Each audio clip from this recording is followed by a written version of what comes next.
Question number 1. If A is 3 by 3 matrix and I is identity matrix of same order, then which of the following is true? Question number 1 ये है कि एक matrix है जिसका order 3 by 3 है और एक आइडेंटिटी मैट्रिक्स है जिसका ऑर्डर सेम है 3 बाई 3 है। फिर ये बताना है कि नीचे दिए हुए ऑप्शंस में से कौन सा ऑप्शन ठीक है। ऑप्शन जो है ए वो इनकरेक्ट है क्योंकि ए को ए से ऐड करेंगे वो 2a होता है, आई नहीं होता। ऑप्शन बी भी इनकरेक्ट है क्योंकि अगर ए कोई भी 3 बाई 3 ऑर्डर की मैट्रिक्स है उसमें से हम आइडेंटिटी मैट्रिक्स माइनस करेंगे तो उसके जो डायगोनल एलिमेंट्स मेंस हैं वो कुछ ना कुछ चेंज हो जाएंगे, यानी कि उसमें से आई के जो एलिमेंट्स हैं वो माइनस हो जाएंगे, तो ए जो है प्योरली ए नहीं बचेगा।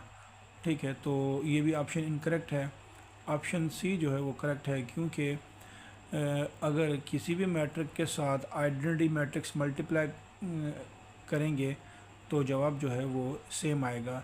जैसे 1 को हम 2 से मल्टीप्लाई करते हैं, 1 जो है वो मल्टीप्लिकेटिव आइडेंटिटी है, अगर 1 को 2 से मल्टीप्लाई करते हैं तो आंसर सेम आता है। इसी तरह आई जो है वो मल्टीप्लिकेटिव आइडेंटिटी है, अगर हम ए के साथ मल्टीप्लाई करेंगे तो ए पे कोई भी इफ़ेक्ट नहीं पड़ेगा, आंसर ए ही आएगा।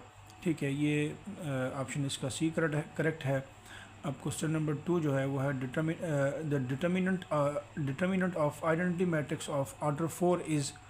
अगर एक मैट्रिक्स है आइडेंटिटी जिसका ऑर्डर 4 है, यानी कि 4 रोज़ और 4 कॉलम्स हैं, उसका डिटर्मिनेंट क्या होगा?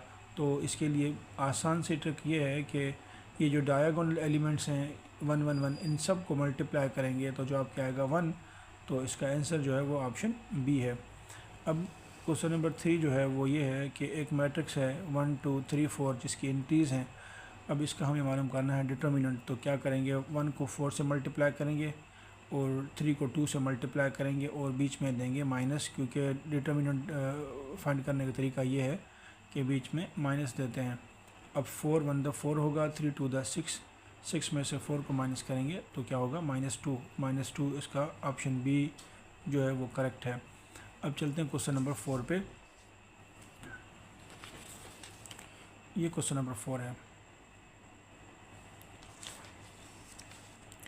If F is equal to, एक मैट्रिक्स है जिसमें ये 2 रोज़ और 3 कॉलम हैं and order of the matrices E F and E are 1 by 3 and 1 by lambda respectively, then find the value of lambda। देखें, ये ई मल्टीप्लाई बाय एफ़, ई और F दो मैट्रिक्स हैं, हम उन दोनों को मल्टीप्लाई करवाते हैं। ई के एलिमेंट्स हमें गिवन नहीं है तो ई मैं सेम लिख रहा हूँ और एफ़ के एलिमेंट्स हमें गिवन है। अब क्या करेंगे, ई का जो ऑर्डर है वो ये ई का ऑर्डर है 1 by lambda और इसका जो है एफ़ का जो ऑर्डर है वो है 2 रोज़ 3 कॉलम, 2 रोज़ 3 कॉलम। अच्छा ओके, और ये बात कि हमें ये बता रहा है कि ई और एफ़ को जब मल्टीप्लाई करेंगे तो उसका जो ऑर्डर होगा वो 1 by 3 है, तो मैंने वो लिखा है 1 by 3। ठीक है, यानी कि ई और एफ़ की प्रोडक्ट का जो ऑर्डर होगा वो 1 by 3 होगा। देखें क्या है कि ये 1 और 3 है, यहाँ देखें ये 1 और 3 है, फर्स्ट जो है 1 है और लास्ट जो है वो 3 है, बीच वाले यानी कि दोनों सेम होने चाहिए। अगर यहाँ 2 है तो यहाँ भी क्या होना चाहिए, 2।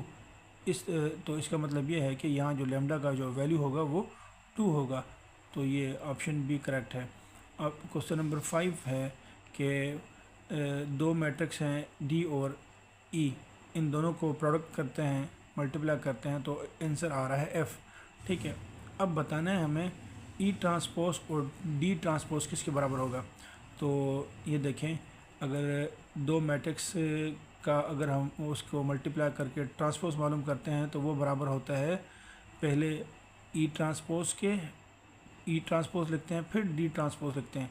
यहाँ डी ई है लेकिन ट्रांसपोज में ई पहले आएगा डी बाद में आएगा, तब ये बराबर होते हैं।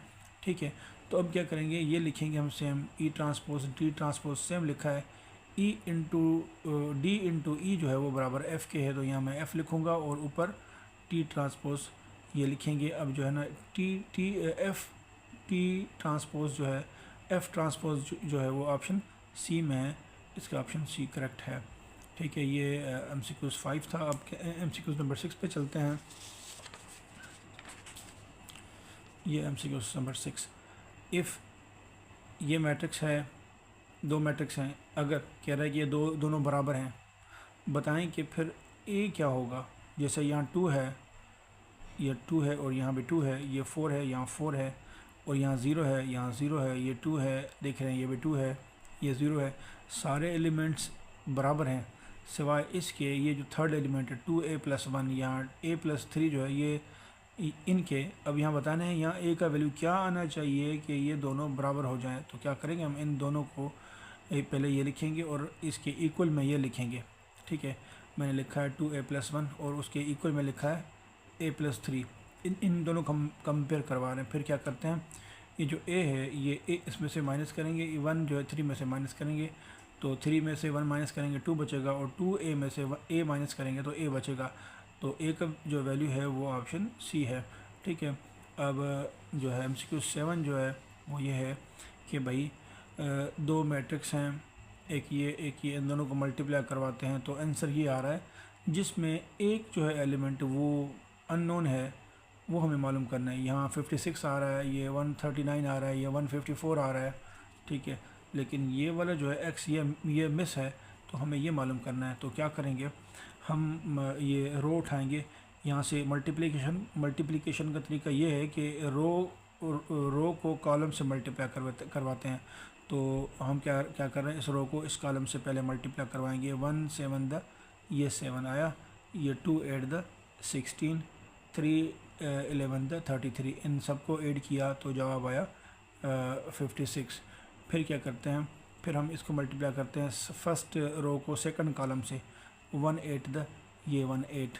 ठीक है, 2 10 द